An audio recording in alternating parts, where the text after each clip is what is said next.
पाहूयात पुढची बातमी। डीजीसीएने जरी कारवाईची कुऱ्हाड उगारली असली तरी काही प्रश्न उपस्थित होत आहेत। टाकूयात एक नजर।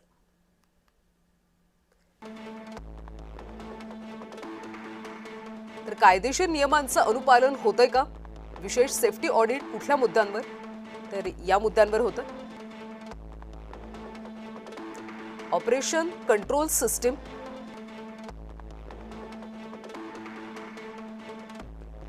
VSR मधले मेंटेनन्स पद्धत, तर या मुद्द्यांवर विशेष सेफ्टी ऑडिट होतं। वैमानिक आणि टीमची प्रशिक्षण मानकं, अजित पवार यांच्या अपघातानंतर विशेष सेफ्टी ऑडिट या मुद्द्यांवर होतं। सुरक्षा व्यवस्थापन प्रणाली,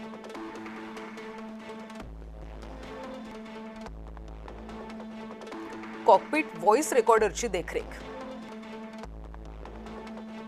सोबतच फ्लाइट डेटा रेकॉर्डरची देखरेख।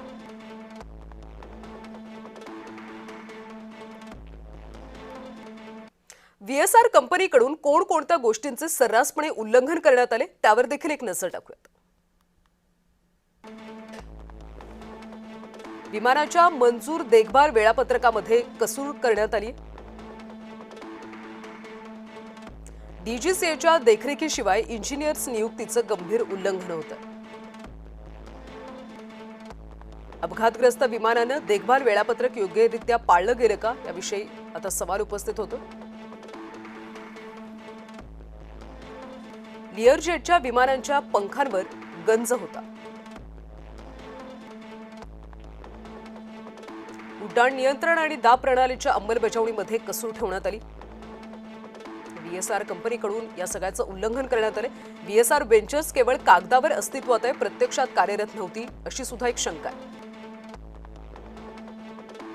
लँडिंग क्लिअरन्स नंतर मूलभूत पद्धतीचं उल्लंघन करण्यात आलं। कार्यपद्धती प्रशिक्षणासंबंधित प्रश्न यातून निर्माण झाले।